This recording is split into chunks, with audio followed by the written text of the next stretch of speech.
جی تو 10 بج چکے ہیں. باخبر سویرا میں ایک بار پھر سے آپ کا خیر مقدم ہے, اور بڑی ایک اہم خبر جو آئی ہے اور ایک بیان آیا ہے, وہ بیان ہے جی نواز شریف صاحب کا. وہ کہتے ہیں کہ جلد اپنی جماعت کے درمیان پاکستان میں ہوں گا. آپ کو لگتا ہے مدیہ ایسا ہوگا؟ کیوں نہیں ہوگا, جب انہوں نے کہا وہ آئیں گے اسی سال آ جائیں گے انشاءاللہ ایسا ہی ہے. انشاءاللہ. کوشش تو یہی ہے, مجھے لگتا ہے حکومت جو کوششیں کری تھی اس سے تو سماؤ کچھ نہیں ہوگا, لیکن وہ خود ہی آ جائیں گے اگر وہ آنا چاہیں گے. الیکشن آنے والے, ان کو آنا چاہیے. اس سال تو نہیں ہے نا, تو الیکشن چاہے 2 سال میں ہے, لیکن پارٹی تو بڑی ٹوٹ پھوٹ کا شکار ہو رہی ہے نا. لیکن قیادت گرفٹس نظر آنے لگ گئی اگر ہیں. قیادت جیل میں ہوگی تو پھر پارٹی کا کیا ہوگا؟ تو وہ جیل سے بیٹھ کے کریں گے, جیل سے بیٹھ کے بھی تو چیزیں ہوتی ہیں. اچھا, یعنی کہ آپ کو پورا لگ رہا ہے کہ واقعتاً جو ہے آپ یہ سوچ رہے ہیں کہ یہ قیدیت تو وہ سلسلہ آئیں شروع گے ہوا تھا جاوید لطیف صاحب کے بیان سے, جس کو آپ تقویت دی ہے نواز شریف صاحب میں نے خود جاوید ہی کہہ لطیف دیا صاحب کے بیان پہ ہی یقین کر کے بیٹھی ہوئی ہوں ابھی تک. جی. تو اوکے چلیں, دس از پہلے میں نے حکومتی وزراء کے بیان پہ یقین کیا ہوا تھا کہ ان کو پچھلے سال نومبر میں لے آئیں گے. اب میں لطیف کے بیان اچھا, پہ اس کے اندر بیٹھی بڑے ہوں. دلچسپ بات تھی نا, کوششیں ہو رہی ہیں, معاہدہ کوشش ہو رہی ہے. شیخ رشید صاحب بڑے ووکل تھے, شہزاد اکبر صاحب کہاں سے اینٹیسپیٹ کر رہے تھے کہ آ جائیں گے, لیکن تحویل مجرمان کا کوئی معاہدہ نہیں ہے, پلس وہ ایک بڑی سیاسی شخصیت ہیں, تو اس کی وجہ سے وہ ممکنات نہیں. اسحاق ڈار صاحب نہیں آ سکے, سینٹ الیکشن میں جب ووٹ دینے کا معاملہ تھا تب نہیں آئے. بالکل. اچھا خیر, آپ نے دیکھا پچھلے سال ہم دیکھا شیخ رشید صاحب نے کہا تھا کہ دسمبر میں نون سے شین علیحدہ ہو جائے گی. ابھی 2 اور پریڈکشن کی ہیں. اب انہوں نے کہا ہے کہ 1 نہیں بلکہ 3 ہو گئی ہیں. تو اس پہ یہ بھی ایک تجزیہ کار کی جانب سے کہا گیا تھا نا, شین کا سیاسی مطلب پنڈت شیخ رشید صاحب, ہاں وہ خود الگ ہو گئے تھے تو جب شین بن گئی. جی مظہر باسا ہمارے ساتھ موجود تھے, وہ یہ کہہ رہے تھے. خیر جی, اس حوالے سے بات کریں گے. کل بڑی انہوں نے دھواں دھار پریس کانفرنس کی, اس پریس کانفرنس کے حوالے سے بات کریں گے, اور ساتھ میں اسلام آباد میں جو ہم نے دیکھا کہ E11 کے علاقے میں جو جوڑے کو ہراساں کر کے پھر ان سے نازیبا ویڈیوز بنا کے ان کو بلیک میل کرنے والا مرکزی ملزم عثمان اور اس کے 7 ساتھیوں پہ کل فرد جرم عائد کر دی گئی ہے, اور تھرو آؤٹ ان کا ذرا جو کنڈکٹ رہا اس حوالے سے بات بھی کریں گے, لیکن پہلے ٹاپ سٹوریز.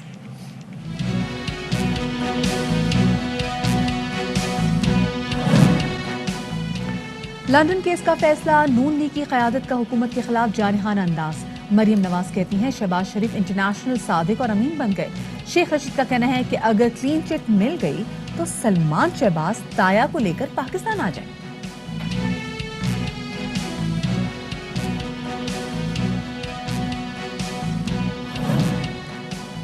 ملک بھر میں ڈینگی کیسز میں اضافہ, اسلام آباد, پشاور, لاہور, کراچی متاثر. کورونا اور ڈینگی سے بیک وقت نمٹنا چیلنج بن گیا, فوری طور پر اقدامات ضروری. اور کسٹمز ملتان کی اسمگلنگ مافیاز کے خلاف کارروائیاں, 2 ماہ کے دوران 48 کروڑ روپے سرکاری خزانے میں جمع کرا دیے. اسمگلنگ کے خلاف شکنجہ مزید سخت کرنے کی تیاریاں مکمل.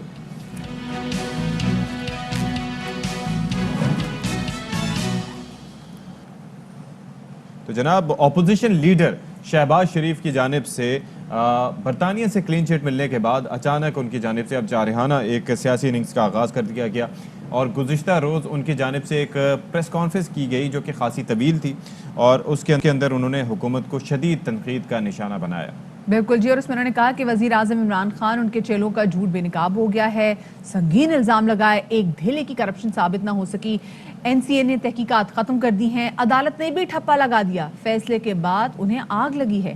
کیا کہنا تھا کل کی پریس کانفرنس میں شہباز شریف صاحب کا, آپ کو سنواتے ہیں. نیب ہو, FIA ہو, اربوں خربوں کے الزامات لگے, نہ نواز شریف کے خلاف نہ میرے خلاف ایک دھیلے کی کرپشن کا ثبوت, نہ قابل تردید ثبوت ابھی تک نہیں لے کے آئے. ڈیلی میل میں یہ چھپوایا گیا آرٹیکل, ڈیوڈ روز کو پاکستان کی یاترا کے لیے بلوایا گیا. جب وہ ان کا فائر جو ہے وہ کامیاب نہ ہوا, مس فائر ہو گیا, بڑے دھوم دھام سے پھر یہ لندن میں ہمارے خلاف NCA کے پاس یہ گئے. جو فیصلہ آیا, ان کو اس طرح آگ لگی ہے جس طرح آگ جلتی ہے سردیوں میں, تو جو آخری کوئلہ کے جو آخری اس کا بگولا ہوتا ہے اس طرح یہ پھڑکے ہیں. ان 3 دنوں میں صریحاً جھوٹ بولا سب نے. عمران نیازی کا اور ان کے چیلوں کا جھوٹ جو ہے وہ بے نقاب ہو جائے گا. اور مریم نواز کی جانب سے بھی چچا کو مبارکباد دی گئی, اور انہوں نے تالی مار کر کہا کہ اللہ تعالیٰ نے آپ کو انٹرنیشنل صادق اور امین بنا دیا. انٹرنیشنل صادق اور امین اللہ نے بنا دیا آپ کو. دوسری جانب حکومت کرپشن کی تحقیقات کا معاملہ ختم کرنے اور ہار ماننے کو تیار نہیں ہے. وزیر اعظم عمران خان کا کہنا ہے کہ ماضی میں سڑکیں بنانے میں بھی کرپشن ہوئی. نون لیگ دور میں مہنگی سڑکیں بنی. ایف آئی اے کو کرپشن کا پتہ لگانے کا کہہ دیا ہے. یہ نقصان ہوتا ہے قوم کو جب کرپٹ لوگ آتے ہیں تو وہ اصل میں قوم کا پیسہ چوری کرتے ہیں. باوجود اس کے کہ 2013 میں قیمتیں کیا تھی اور آج 2021 میں کیا ہیں, کہ باوجود اگر سڑک آج اب سستی بنا رہے ہیں تو یہ سوچ لیں کہ انہوں نے کتنا بڑا اس ملک کے اوپر ڈاکہ مارا. میں نے ایف آئی اے کو یہ پورا مینڈیٹ دیا ہوا ہے کہ اس کی پوری اب تفتیش کریں, قوم کے سامنے لے کے آئیں کون ذمہ دار ہے. تو بلوچستان کی ڈیولپمنٹ کی نہ ہونے کی بہت بڑی وجہ فیڈرل گورنمنٹس کا سارا, جب الیکشن جیتنے کے اوپر زور آ جائے تو پھر بلوچستان پیچھے رہ جائے. اس میں بلوچستان کے پولیٹیشنز کا بھی بہت بڑا قصور ہے. وہ بھی اپنی ذات کا فائدہ اٹھا لیتے ہیں. جی میرا حلقہ ڈیولپ کر دیں, میرے حلقے میں پیسے آ جائے تاکہ میں الیکشن جیت جاؤں. وہ پھر بلوچستان کا نہیں سوچتے.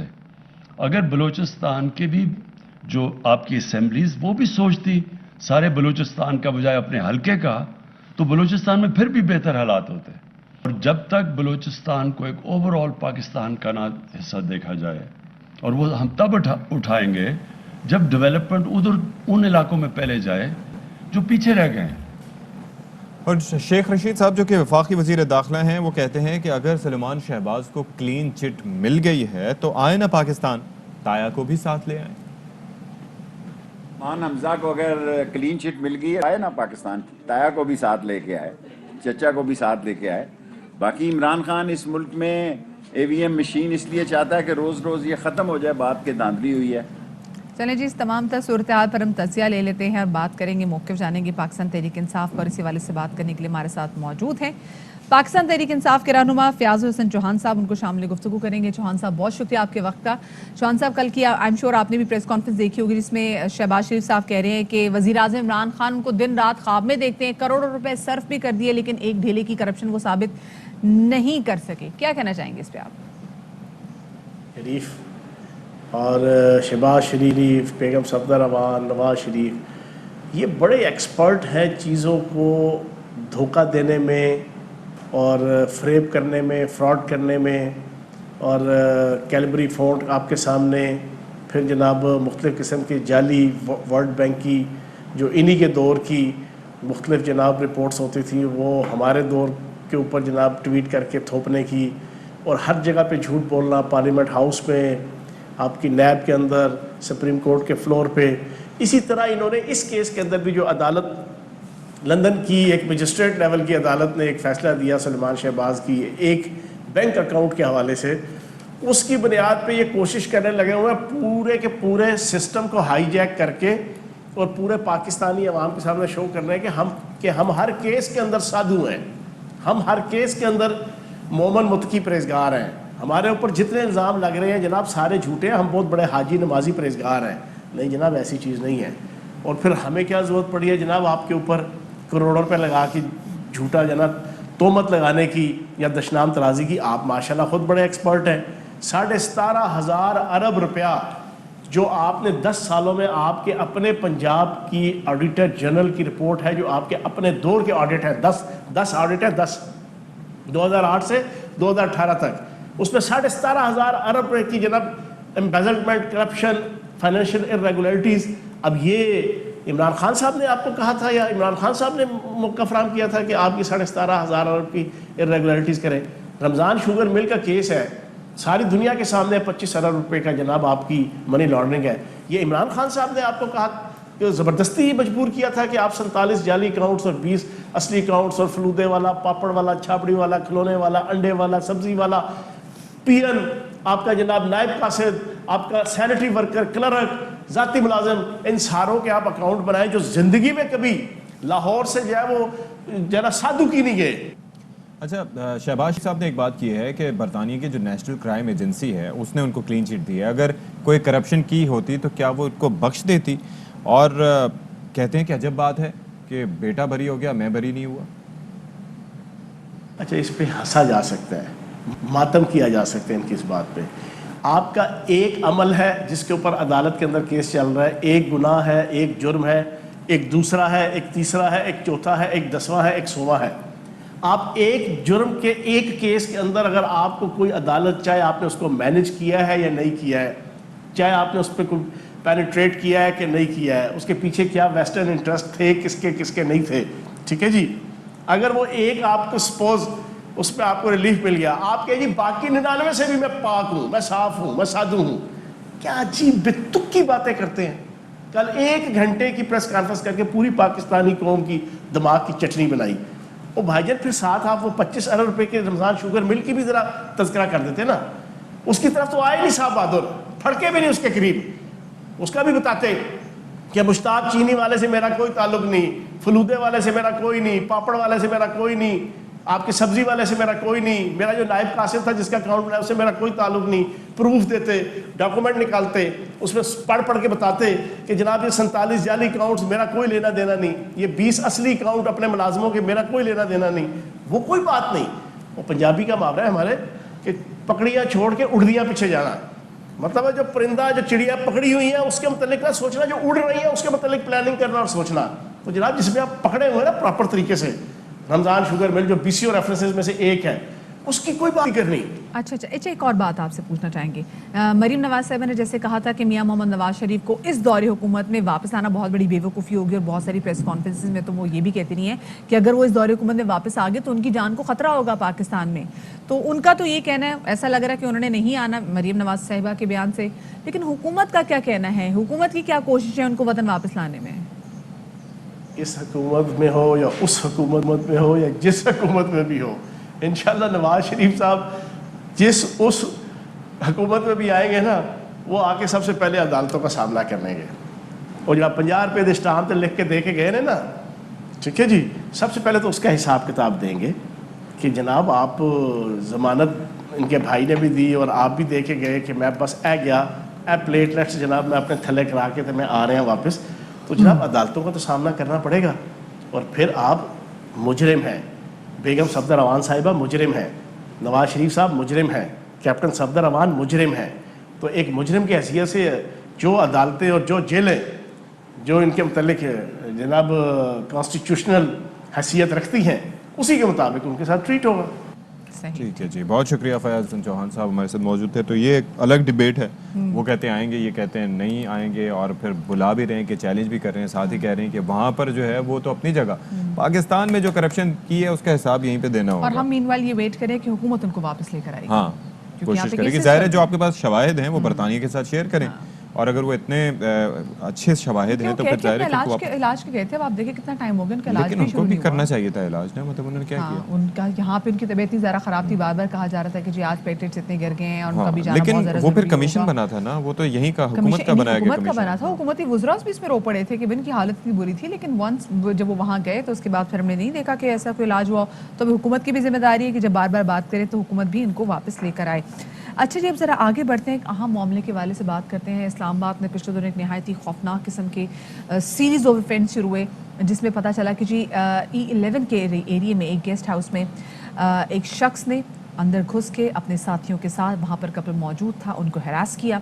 اور اس نہ صرف ہراس کیا بلکہ گن پوائنٹ پہ ان کو مسلسل یہ فورس کرتے رہے کہ وہ نازیبا ویڈیوز بناتے رہیں. اور تقریباً اور اس کے بعد نازیبا ویڈیوز بنانے کے بعد انہوں نے اس جوڑے کو تقریباً 2-3 ماہ تک ان کو بلیک میل بھی کیا. 12 سے 13 لاکھ اس جوڑے سے ان کو بلیک میل کر کے انہوں نے نکلوائے بھی. اور یہ صرف ایک جوڑا نہیں تھا، تفتیش سے پتہ چلا کہ ایسے اور بہت سارے موبائل فون میں بہت سی ویڈیوز، ان کے موبائل فون میں بہت ساری ایسی ویڈیوز جو ہیں وہ بھی ملی ان کو. اب ہوا یہ کہ ان پہ فرد جرم عائد کر دی گئی ہے عثمان پر، ساتھ میں عثمان کے ساتھ جو اس کے ساتھی تھے ان پہ یہ فرد جرم عائد کر دی گئی. اور جو اگر ہم کچھ مناظر دیکھیں، جیسے ہم نے ناظرین کے ساتھ بھی ستی شیئر کر رہے ہیں، تو بہت سارے جو میڈیا کے بھی جو نمائندے وہ بتا رہے تھے کہ آپ دیکھ سکتے ہیں نا وہ جس طریقے سے ٹیکے سے آ رہا ہے کہ وہ جو اس کا سٹائل تھا اوباشوں والا، because he is so confident کہ جو بھی ہو جائے تو واپس نکل آئے گا. اس کے اتنے اثر و رسوخ ہیں. 2 چیزیں، ایک تو واپس نکل آئے گا، دوسرا یہ ہے کہ جو کیا اس نے وہ ٹھیک کیا. یہ 2 اس کی وجہ ہے جس کی وجہ سے وہ ایسا کر رہا ہے.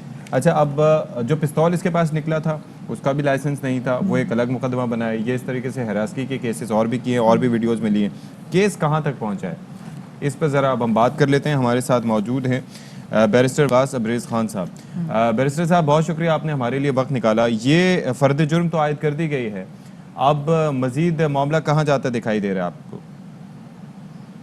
دیکھیے جو فتح جرم عائد کرنے کے بعد جب ان کی جو ضمانتیں تھی اسلام آباد ہائی کورٹ میں 3 ملزمان کی ضمانتیں جب مسترد کی گئی تو اس وقت جسٹس صاحب کی بڑی کرسٹل کلیئرلی اور کیٹاگوریکلی اس چیز کی ڈائریکشن دے دی گئی کہ 2 مہینے کے اندر جو ہے اس کیس کا ٹرائل جو ہے وہ کنکلوڈ کیا جائے اور ڈے ٹو ڈے ہیئرنگ کی جائے، شہادتیں اکٹھی کی جائیں اور پھر اس کے بعد ان لوگوں کی سزا یا جزا کا فیصلہ کیا جائے. تو میں یہ سمجھتا ہوں کہ this is one of the high profile case in the judicial history of Pakistan, جس کے اندر جس بربریت کا، ظلم کا، شفافیت کا مظاہرہ کیا گیا. بہت کم کیسز ہیں جن کے اندر اس طرح کی صورتحال نظر آتی ہے. اور ایک شخص جو ہے وہ اپنے آپ کو ڈون سمجھتا ہے، جس کے اندر ندامت نہیں ہے، احساس جرم نہیں ہے یا احساس شرمندگی نہیں ہے، اور بجائے اس کے کہ وہ اس کے اندر کوئی ریلیکسیشن آئے یا بجائے اس کے کہ کوئی ندامت آئے، وہ میڈیا کے لوگوں کو بھی تھریٹ کر رہا ہے. وہ کوشش کر رہا ہے کہ جو وکٹمز ہیں. وجہ کیا ہے وقاص صاحب؟ اس کے بیک پہ کون ہے؟ کون اس کو سپورٹ کر رہا ہے؟ obviously وہ اگر جیل میں ہے تو کوئی نہ تو کوئی ہوگا جو اس کو نظام سارا چلا رہا ہے. وہ پتہ چل سکے کون؟ میں یہ سمجھتا ہوں کہ جب 2 مہینے بعد اس کیس کا فیصلہ آ جائے گا تو پھر اسے یہ پتہ چل جائے گا ہی از living in the fool paradise. وہ احمقوں کی جنت میں رہتا ہے. اور جو لوگ اسٹیٹ کی رٹ کو چیلنج کرنے کی کوشش کرتے ہیں، ریاست کی آنکھوں میں آنکھیں ڈالنے کی کوشش کرتے ہیں، تو وہاں پہ سقراط بقراط اور افلاطون کی جو ایک آئیڈیل اسٹیٹ کی ڈیفینیشن ہے، جو ڈیموکریسی کی ڈیفینیشن ہے، میں یہ سمجھتا ہوں کہ ریاست ایسے جرائم پیشہ افراد کی گردنیں مروڑ دے گی اور کسی طور پہ کوئی ایسی اسپیس یا ان کو اسپیئر نہیں کرے گی کہ جن سے لا کے اندر ان کو کوئی ریلیکسیشن دی جائے. اچھا وقاص صرف یہ نہیں ہے کہ انہوں نے ایک کپل کے ساتھ جو کیا، اور صرف ایک کپل نہیں کافی زیادہ کپلز کے ساتھ کیا، لیکن ان کے اس ایکٹ کے بعد جو دہشت کی فضا، مطلب اگر میں بینگ اے وومن بات کروں تو میں بھی جب اس شخص کو اور اس کے ساتھیوں کو دیکھتی ہوں تو میرے اندر ایک خوف سا آ جاتا ہے اور میں اس کو نہیں دیکھ پاتی. تو جو دہشت بھی پھیلائی ہے تو کیا کیا ان کو سزا آگے ہو سکتی تھی؟ کہ یہ بہت بڑا جرم تو انہوں نے کیا ہے، کڑی سے کڑی سزا ہونی چاہیے تاکہ باقیوں کے لیے عبرت کا نشان بنے، لیکن جو دہشت ان کی وجہ سے پھیلی ہے اس میں ان کو کیا کچھ ہو سکتا ہے؟ مدیہ اس کیس کے اندر جو 4 پروینس کا اطلاع کیا گیا ہے، سیکشن 354A ہے، 341 ہے، 506(2) ہے اور 509 ہے. جو اس میں سب سے پارٹیننٹ پیوٹل جو پروین ہے وہ سیکشن 354A ہے، جس کی سزا ڈیتھ پینلٹی ہے یا امپریزمنٹ فار لائف ہے. At the same time court جو ہے وہ فائن بھی امپوز کر سکتی ہے. لہٰذا جن پروینس کے تحت یہ کیس کا اندراج کیا گیا ہے اور اس کو کنٹینیو کیا جا رہا ہے، اس کا ٹرائل کنڈکٹ کیا جائے گا، اس کے اندر پہلے سے سزائے موت موجود ہے. اور میں یہ سمجھتا ہوں کہ جس طریقے سے پولیس نے اس کا چلان تیار کیا، جو انویسٹیگیشن تھی، جو انٹیروگیشن تھی، بہت کوالٹیٹیو تھی. اس کیس کے اندر پولیس کو ہمیں اپریشیٹ بھی کرنا چاہیے، ایڈمائر بھی کرنا چاہیے. ود ان ٹائم انہوں نے چلان کورٹ آف لاء میں پیش کیا اور چلان کے اندر جو اسٹیٹمنٹ دی گئی اس وکٹم کی طرف، اسپیشلی خاتون کی طرف، اس نے کہا کہ یہ گنڈا گرد نہ صرف انہوں نے گنڈا گردی کی، ہمارے ساتھ چھیڑ چھانی کی اور میرے جسم کے ڈفرینٹ اعضاء کو چھونے کی کوشش کی. پھر اس کے بعد ان کو فورس کیا گیا، ان کو ڈرایا دھمکایا گیا کہ ایک دوسرے کے ساتھ زنا کرے. میں یہ سمجھتا ہوں کہ انتہائی تشویشناک اور کردناک صورتحال ہے. And this is very doleful, dreadful and detrimental situation کہ جس میں جو پولیس کا کردار تھا وہ بڑا امپورٹنٹ تھا. انہوں نے وکٹمس کو تحفظ دیا، ان کو protection the, court of law میں ان کی اسٹیٹمنٹ ریکارڈ کروائی اور چلان کے اندر ان کی جو اسٹیٹمنٹس تھی اس کا حصہ بنایا. اور ان تمام شواہد کو دیکھنے کے بعد، ویڈیو کو دیکھنے کے بعد اور وکٹمس کی اس اسٹیٹمنٹ کے بعد یہ بڑا کرسٹل کلیئر کیس بن چکا ہے. اور اس کے اندر جتنے بھی ملزمان ہیں، ابھی تک جو 7 ملزمان زیر حراست ہیں، 2 ضمانت میں ہیں، تو میں یہ سمجھتا ہوں کہ ان کے خلاف جو ہے وہ کورٹ آف لاء کے اندر ایک سالڈ اور کنکریٹ کیس پریزنٹ کر دیا گیا اور اس کی روشنی میں کورٹ جو ہے ان کو کنوکٹ کرے گی. ٹھیک ہے جی، تو بہت شکریہ آپ کا بیرسٹر وقاص صاحب، آپ ہمارے ساتھ موجود تھے. اور آئی ایم شیور کہ پولیس اگر اچھا کام کر رہی ہے، چالان اگر کمزور نہیں ہے، شواہد موجود ہیں، تو پھر ملزمان کو سزا سے کوئی نہیں بچا سکتا. ویڈیوز موجود ہیں، انہی کی بنائی ویڈیوز، کس طریقے سے وہ ہاتھ لگا رہے، اور وہ مطلب I can not even explain جو کچھ ہوا. لیکن میں کہتی ہوں اس میں وکٹمز بھی جو ہیں وہ بھی آگے آئے اور انہوں نے بتایا اور بہت سارے وکٹمز آئے. تو ایک طرح سے انہوں نے اچھا یہ کر دیا، انہوں نے احسان کر دیا کہ باقی جو ہے لوگ، باقی جو کپلز ہیں وہ ایسے نشانہ نہ بنے. تو یہ ان کے بھی یہاں پہ بہادری کو اور ہمت کو داد دینی چاہیے. اور جو کرب سے وہ گزرے ہیں، خیر اس کو تو کسی بھی طریقے سے ان کا ازالہ نہیں کیا جا سکتا، لیکن ان کے لیے بہت ساری دعائیں، اللہ پاک ان کی زندگی میں آگے آسانی پیدا کرے اور ایسے جتنے بھی ملزم ہیں وہ جلد از جلد کیفر کردار تک پہنچے. چھوٹی سی بریک کے بعد ملتے ہیں.